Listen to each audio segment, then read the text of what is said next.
Yeah, yeah, yeah. You already know who it is. It's King.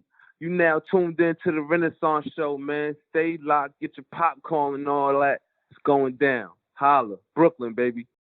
Hello, hello, hello. You are now tuned in to the Renaissance Show. My name is Alex Kuchma, and I have here with me a very special guest today, Eddie Kaine, Brooklyn MC. And this dude's been putting out a lot of work over the recent years. I interviewed him back in 2019. He had an album out called Aruku. It had people like Rome Streets on there. Just a, really, really solid project. And this was back in 2019, which doesn't seem like a long time, but I guess the pandemic amplifies shit because that's a long time. And since then, the dude's just been putting out work after work after work. He has a brand new album called A Tree Grows from Brooklyn, or right? A Tree Grows in Brooklyn? Is that the name of the album? Yeah, Tree grows in Brooklyn, definitely. In Brooklyn. And it's Yeah. entirely produced by Big Ghost. And if you guys are tuned into this kind of Renaissance movement over the last few years, you guys will obviously know Big Ghost's name. But the dude has worked with everyone from Conway the Machine to Black Soprano Family and Trust, to people like UFO Thieve and Mooch and Riggs from The Cloth. And just like the list goes on and on. And really, really solid producer. I'm excited for this album. Man, what's good? Everything is good, man. I just been grinding, doing what I gotta do, man, and I'm happy, everything is, starting to be on the up and up, man. Me and Big Ghost cooked up a very good project, man, and I'm just so excited. I'm so anxious. My blood is boiling. My stomach is got the butterflies in it. I didn't feel that in a while, and I'm just excited for everybody to hear, what we put together. Like this shit, it was crazy. You know what I'm saying?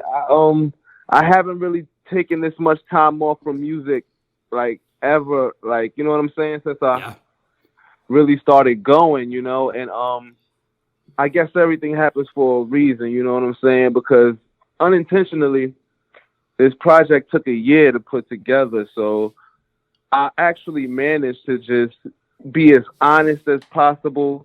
This is very different from Aruku, you know what I'm saying? This is everything that I've been going through, you know what I'm saying, in this past year. I dropped the album, with Wavy the God, you know what I'm saying? 12/24. That's me and his birthday. I dropped that 12/24/2020. And I didn't release anything since then. And that was more so just giving them good music, you know what I'm saying? But this right here is real deal shit. And me and Ghost sat back and we took a lot of time, and I went through a lot of different shit. My life really changed in a matter of those months in between those projects. So I'm just really anxious to see what the hell everybody think, because it's really my life. You know what I'm saying? Like this, I can't be as any more honest than I did on this project, Yeah, fair enough. So what actually happened over the course of the last year? Like, what are we talking about in terms of your growth, your development, your kind of mindset going into this project? Oh, well, musically, a lot. You know what I'm saying? Just working with different people, you know what I'm saying? And putting out a couple of projects. One project that I would personally say, fell a little bit under the radar, The Curse of Eddie Kaine, the EP, you know what I'm saying? Okay. It's just, I felt the ups and downs musically quickly, real quick. But on the flip side, personally, where do I fucking start from my childhood home while my family was in it, it caught fire and shit, but I really don't want to get into too much, man. My neighborhood, it was a situation where we got, in some trouble with the law, and my nephews is locked up and all of that too. I speak about that as well, free my baby boys. But I really talk about everything in the album, man. And it's been crazy, man. I've been going through my regular, the regular life ups and downs, you know what I'm saying? But I just managed to, get with Ghost and put that shit on wax, man, for real. Fair enough. Is it safe to say that at least this year is giving you a lot of opportunity to kind of sit, dwell, meditate on some of your thoughts and I guess like internalizations and try to articulate that shit and get it down on paper? Yeah, man, this year has been real as fuck, because it's like as bad as it's been great as fuck, because I got so many like pros to this year. You know what I'm saying? And I just managed to put myself into a better situation from, you know, the 12-24 days. And I got to really sit down and do some soul searching. And I've been reading. You know what I mean? I'm a young hoodlum. I'm not going to lie. I haven't read since I was a fucking kid. You know what I'm saying? I went to fucking Barnes and Noble. I got some books and shit. You know what I'm saying? So it's just been different. And I've been managing to sit down and write and get all my thoughts out. And I feel like it's a different me. I feel like it's I went through a total, you know, 360, if I should say, within these past couple of weeks. Mm-hmm. Yeah, it's that growth, right? Like you talk about reading, and I think that's people that care about personal growth and personal development to any sort of degree. That's usually where they end up, right? They end up at a library, they end up at a Barnes and Noble. They want to accumulate more knowledge. I know, even I go through these periods of my life where I kind of sit and reflect a lot about who I am as a person, who I want to be as a person. And of course, it's that's very important. Yeah. And reading material, I think, ends up helping kind of illustrate that a little bit and get different perspectives, right? Even if you're not reading fiction, I tend to not read fiction. I read a lot of nonfiction, a lot of theory. I'm in university as well, and I'm doing a history degree. So it gets you reading a lot of that type of content, but it's one of the most kind of rewarding feelings in life. Like I think in terms of media, I think music is resonated with me the most in my life. I think I have an emotional connection to music that kind of is unparalleled when it comes to other forms of consumption, I guess. But I think there's something really special and different about a book in terms of I guess that meditative aspect, right? It allows you to sit and kind of ponder and think things through and formulate your own ideas as things are going as well, right? You're not, I find that music, you're often just kind of listening almost for entertainment, and you're allowing the music and I think a movie kind of works in this way as well, but you're allowing that to really kind of take center stage, whereas a book allows you, the reader, to kind of take center stage and just kind of sit and think on these conversations that are being had. I think it's a really important aspect. Yeah, for sure. And let me explain something. Like, the weirdest thing about it is I'm man, as crazy as it seems, like, I haven't really read a book as an adult that I wanted to read. You know what I mean? I could say I haven't read a book since school. You know what I'm saying? Sure. And I think that's when common. I started stumbling upon these books, I found it as like my new gateway, like my new hobby, because when I was coming up, writing music and listening to beats and writing music and going to the studio and recording tracks, that shit was my hobby. You feel what I'm saying? Yep. Now, it's like I'm in a level in life where this shit is my job. You feel what I'm saying? So I have to look at it like, well, I attack it different. I attack this whole thing different now, like to where I live a little before I write. I have to be in a certain zone where I write. And it's like, when I get into music, Kano is different from, you know what I mean, regular Kane. So the books was just more so like, they ended up being my hobby now. And it's like, it's not watching TV. It's not finding nothing on Netflix or none of that shit when I want to get away. It's just sitting down when I could get a little bit of peace and quiet and just flipping through a couple of pages. You know what I'm saying? Reading a couple of chapters. And I feel good about myself after that shit. You know what I'm saying? It's become like very addictive. Like, I've been reading mad different type of shit. Asking is given, learning to manifest your desires. And I can run down a whole bunch of shit, but I've been reading a lot of books, man. And this shit is dope. And it's actually, you know, helping with the music also, because it got me, you know, feeling different, moving different, approaching things different. And that's also giving me different material to write about, you know? Yeah, I feel like you touched on something really important. When I read, I feel productive. I feel like I am wasting my life if I spend the day on social media or if I'm just binge watching Netflix, for example. But you read a book, and let's be honest, like, if you read a novel, a lot of the times it's kind of a similar structure in terms of like a Netflix series, but it feels different. It hits you different. It feels productive. It feels like you're actually doing something useful. And imagine that. And imagine doing that coming from chilling on the block all day, smoking weed, starting trouble. Yeah. You know what I'm saying? I flip through a couple of pages. That shit make my whole body feel different. It make my soul feel different. It make me feel grown. It make me feel responsible. It make me feel, you know what I mean, like a new me. You know what I'm saying? So shit is crazy, man. Shit is crazy, but I'm loving it. I'm loving it. Do you feel more confident going into this project and kind of where your headspace is at? And I guess you as a man, do you feel more confident taking some time and reflecting and kind of meditating on yourself, taking the time to read these kind of things? Has it made you more confident?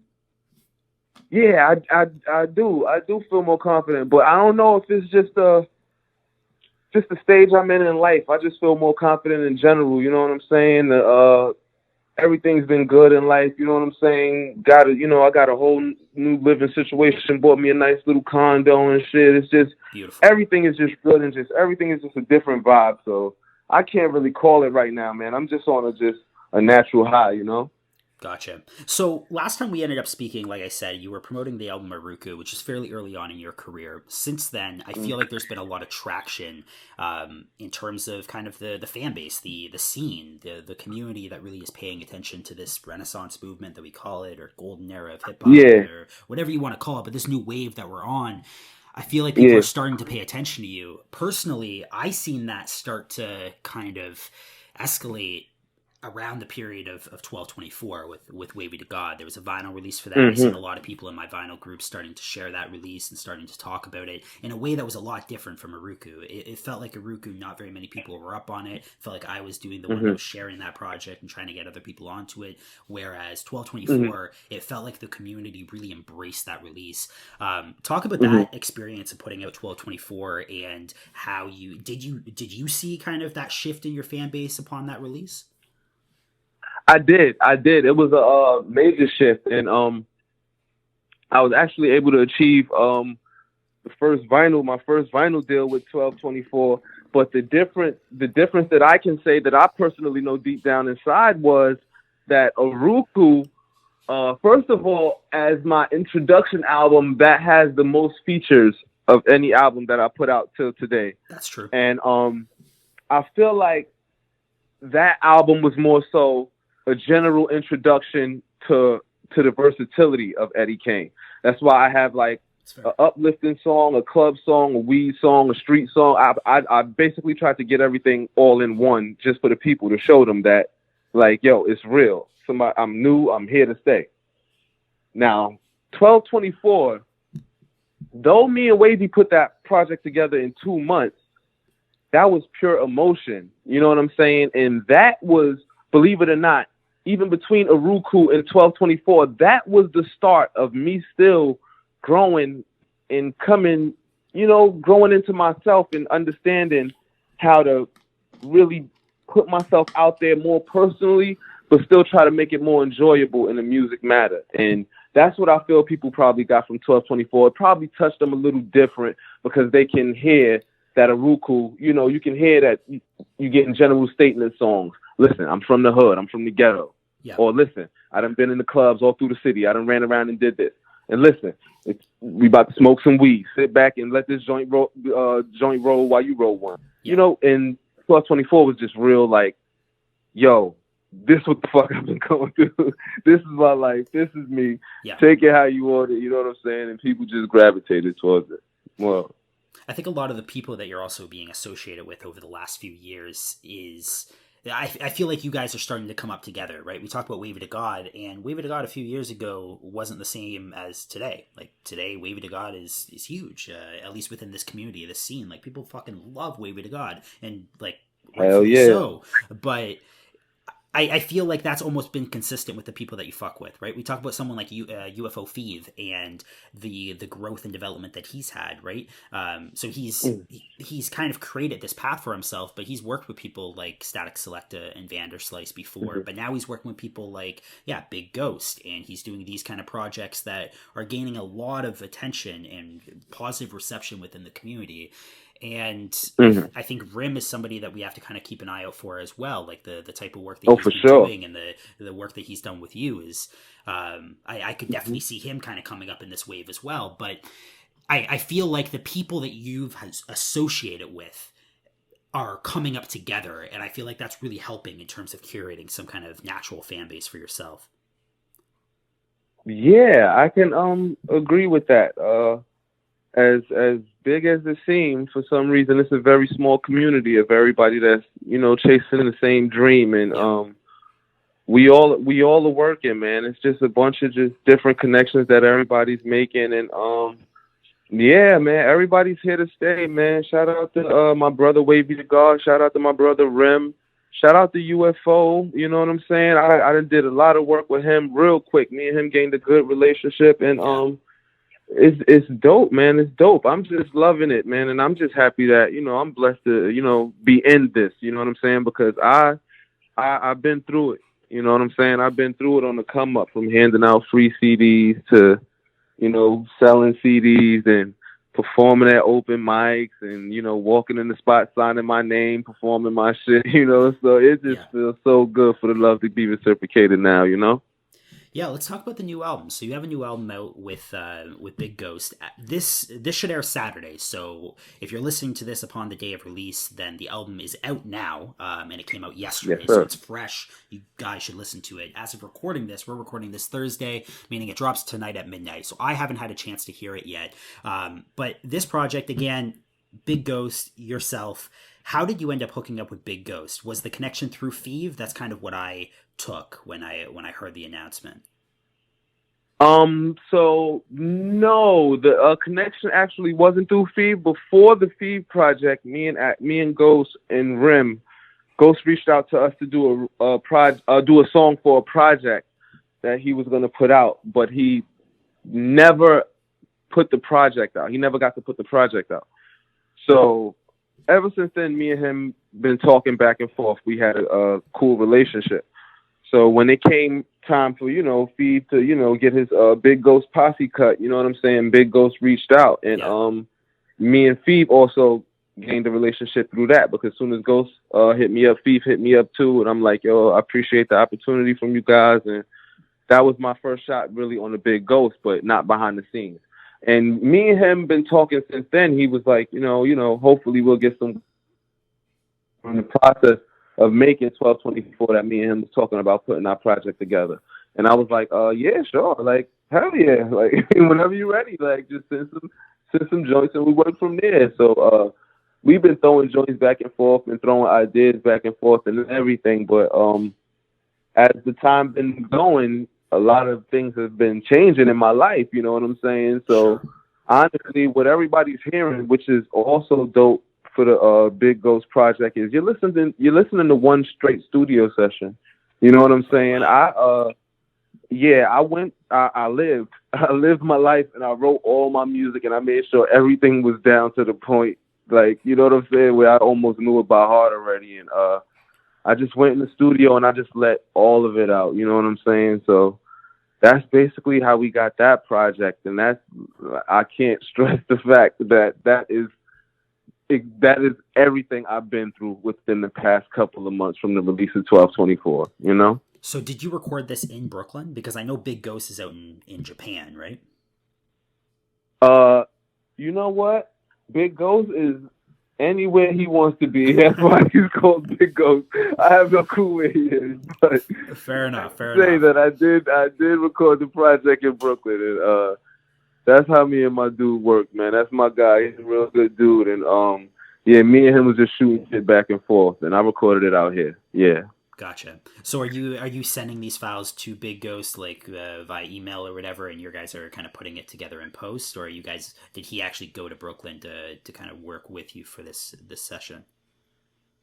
Man, I wish he came to Brooklyn, but nah, Okay. it didn't work like that. It It's at didn't a work like distance, that yeah. because Well, COVID's a thing how too, Ghost right? works, huh? COVID's a thing too, and it makes that shit difficult, even if you wanted to end up going out and doing that way. Yeah, we didn't even touch on that. But hell yeah, of course with COVID, travel restrictions is crazy. But Yeah. no, I wish it could have worked like that. But the type of person that Ghost is, he's a very strategic dude. So I'm quite sure. While he was sending out a pack to me, he was lining up everything else that he's gonna do afterwards. You know what I'm saying? After the Yeah. Eddie Kaine project. So yeah, he's a workaholic. So salute the BG. That's my guy. Talk about some of the sound of this project in terms of, I guess, the aesthetic of this kind of sonic palette. So Big Ghost, I think, recently has been on a lot of these, I would say, like 80s synths, but kind of layered in this boom bap aesthetic still. It sounds very kind of dark, grimy, menacing, and there's the pulse to a lot of his beats, right? We talk about something like the Black Soprano Family and Trust album, Trust the Sopranos, the 83 Miami edition, and it's this kind of slowly kind of chugging along. There's a pace to it that man, there's something about it. It's like this march, but it's really, really dope. And I think a lot of the work that he ended up doing with like Riggs and Mooch, even though it's with a kind of a different maybe sample palette, it sounds kind of in that direction. I think some of the work he did with Conway as well is kind of in that direction as well. What's the sound like for this project? Because I think something like UFO Thieves album that he ended up doing with Big Ghost sounds a lot different than that. I feel like it sounds a lot different than some of the other projects. So the funniest thing about this is, if you would ask me personally, because I'm a street dude, this is why me and Big Ghost click so much, because I'm not really too familiar with much of like his sound with other artists, you know what I'm saying? Okay. But what I can tell you is me and his project, I don't know if both of us decided to be different. See, that's the thing. I would have to listen to more to know, but I don't know if both of us decided to be in different bags, but I'm not gonna let too much out of the bag, but it's really more like a soulful side, you know, to Ghost, you know. And it's not this is not a dark project, you know what I'm saying? It's basically like a written testimony, you know what I'm saying? Like an audio visual, if I should say, you know, where it's just like it just flows, like, you know, it's just a vibe, smooth shit. That's fair. The artwork for the album as well, it's a photograph, but who did the photography for that? I seen it on Instagram, and the dude also ended up doing, it looked like a painting version of the cover that looked amazing. Who was the photographer for that? I don't know. Yeah, Bone Burner, man, my man Eddie, man, my man Albert, you know, shout out to him. You know, he did a lot of work for everybody. He also Rome Streets, I see. Did the Rome Streets and Ransom cover recently, you know what I'm saying? He's another workaholic too, you know what I'm saying? He did his thing with that. I went out to his crib. You know, I went out to his crib and we shot some photos. And the funniest thing about it, you know what I'm saying? I'll give you guys a little fun fact is when I did the photo shoot, I was honestly expecting the cover to have like some weird, crazy twist in edits. You know what I'm saying? Like some weird shit or something. Sure. You know, and they actually just sent me back the same pictures that I took, like no parental advisory, no words, no anything. So I'm like, this is it. And then he's like, yeah, like they like this. This is it. This is what we rolling with. And I felt a little funny about it at first, but I honestly think it's one of the dopest ideas I personally saw all year. And it's a couple of surprises that we got lined up that I'm not going to talk about, but it's dope. It's dope, man. And I'm happy everybody's feeling the cover. Right. Man, I love the cover. I think it's great. I think it stands out. I think the photograph is really hard. It's dope. I don't know. It's visually appealing, right? I can picture it on wax, and I think it's going to end up looking good on wax. But yeah, that I don't know what you want to call it. I don't even think it's a painting. It's probably graphically designed on a computer to some degree. But that, I guess, artistic impression of the cover. Talk about that a little bit, because that really stood out. And when I saw that, I was like, oh shit, I wish that was the cover, even though I like the original cover that I saw on the original Instagram post. And you're aware of what I'm talking about, right? That, I guess, painting or artistic version of the photograph. Do you know what I'm talking about? I didn't post it on my account. You talking about the one that the photographer posted on his account? Exactly. Yeah. Yeah, I have no clue how he did that, but that shit is fire. And I've honestly been waiting for the right time to post it. You actually, you know what I mean, threw me for a loop there also, because I'm gonna ask him, did he just use regular computer editing, or did he just do some other shit? You know, I'll ask him myself. I have no idea, but that shit is just fire. It looks amazing. It looks so dope. As just a piece of art, that's the shit that I would hang up and get a print of and put up in the house. It looks. And that is exactly what I'm gonna do too. That's my goal. Yeah, I'm gonna do that.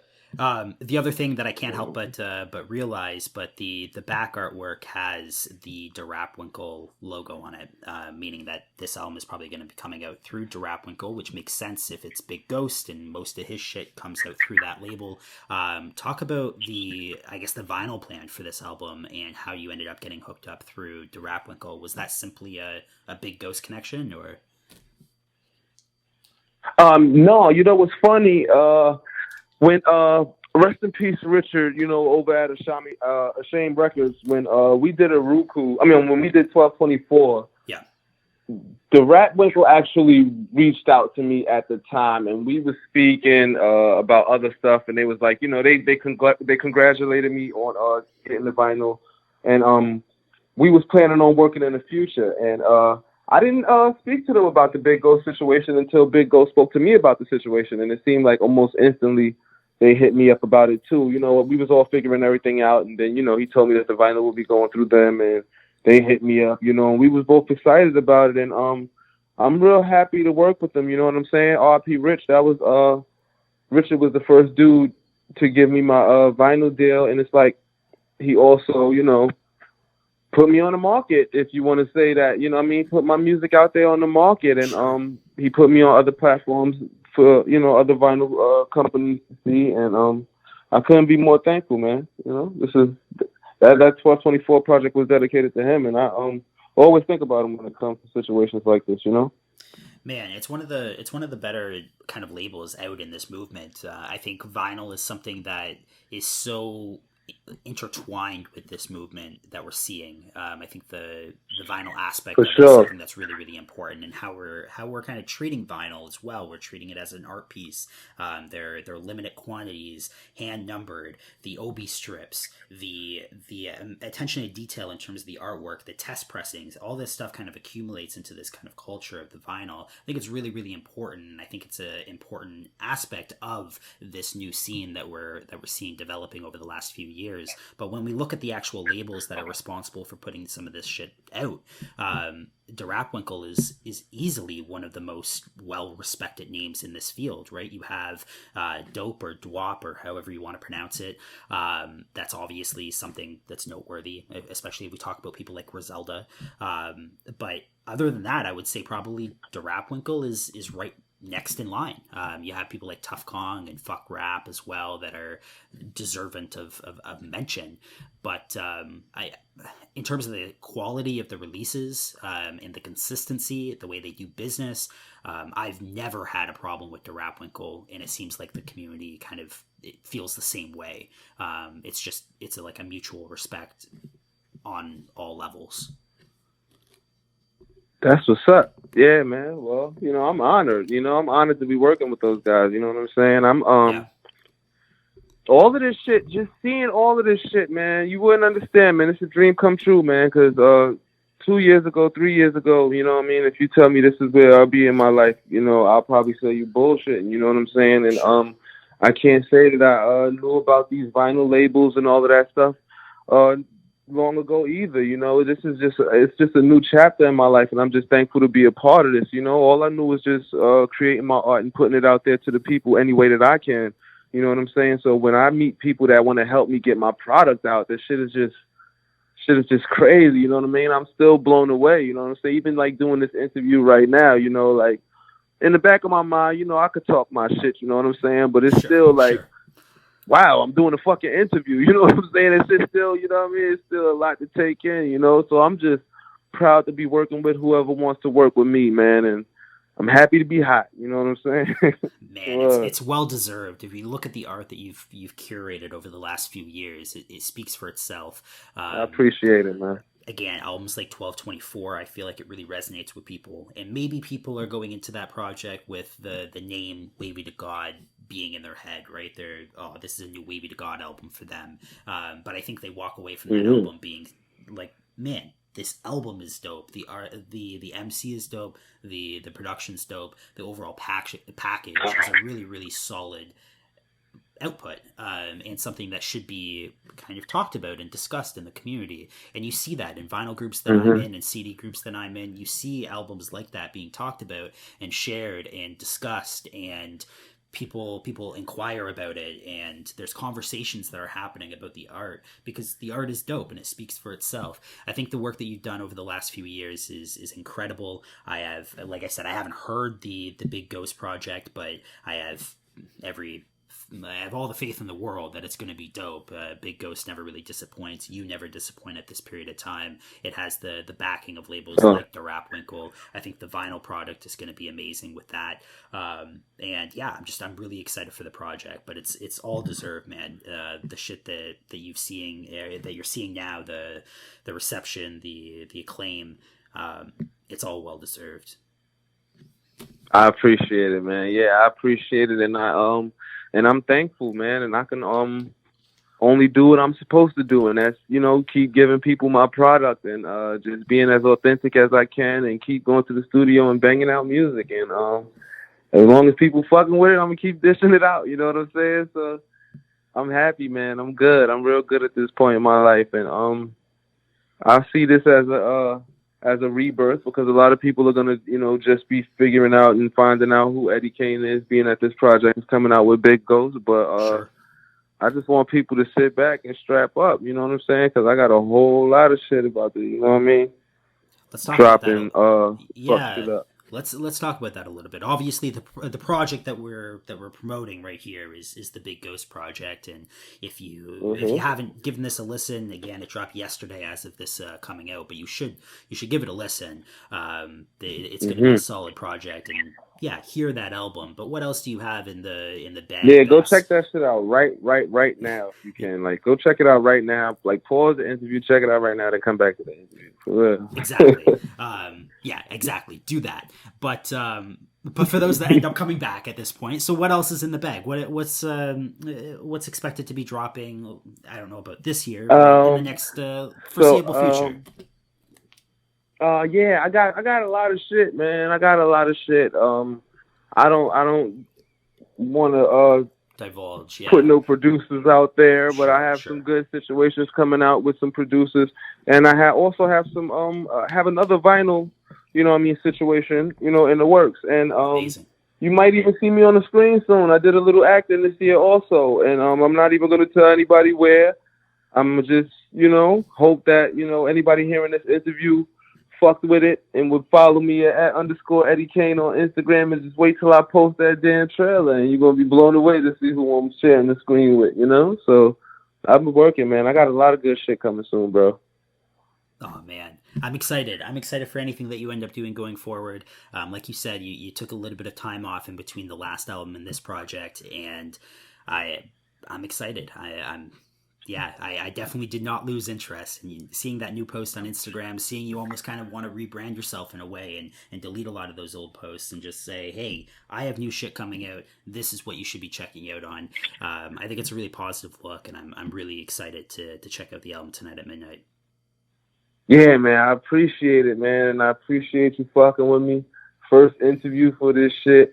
Yeah, I better go check that album out right now, you know what I'm saying? And yeah, man, this is the rebirth, man. Go listen to the old albums if you want. Definitely go check out Ruku, Nezzy Star, all of those projects. Those are what I would like to consider as a whole package of an introduction. But this Big Ghost project right here, Tree Goes in Brooklyn, we gonna start right here. Just listen to me talk my shit. And I'm here, man. I'm here to stay. It was a little snooze, but you won't get a snooze that long again, The bear's woke. Fair enough, man. Again, thank you so much, man, for coming on the show. I appreciate it. Looking forward to any kind of new material. I'd love to have you back on whenever new material does end up surfacing, and we can talk about that and go into that with a little bit more depth. I'm a fan myself, and like I said, I'm always excited for new material, so I'd love to have you back on at some point in the future. Yeah, come on, bro. You know how we rock, man. Just hit me on the cell, man. You got my number. Anytime. 100%. Where can people find you? You mentioned your Instagram handle a moment ago. Where can people stay up to date with current releases from yourself and kind of the movement that you're a part of? For sure. If you want to be nosy and just see photos, you can go to @_Eddie Kaine. You know what I'm saying? Kaine. You know what I'm saying? But for the music, you know what I'm saying, interviews, single releases, album releases, projects, prior projects, videos, go to eddiekaine.com. EDDIEKAINE.com. That's where, you know what I mean, to stay updated, always new content. You ain't even gotta follow me on Instagram if you got that in your if you got that bookmark. So just go to eddiekaine.com and you know that's where everything will be new with your boy. Awesome. And for those watching this on YouTube as well, if you're listening to the radio show, just pay attention to his words and type that shit in. But if you're watching this on YouTube, check the description box. I'll leave those links down below as well. Man, once again, thank you so much. I appreciate it. I'd love to have you back on. And yeah, that's a wrap. Yeah, anytime, bro. You already know what it is. Tree Grows in Brooklyn out right now. Don't play yourself. I'll give you a wedgie. Go listen to that shit, man. Yeah.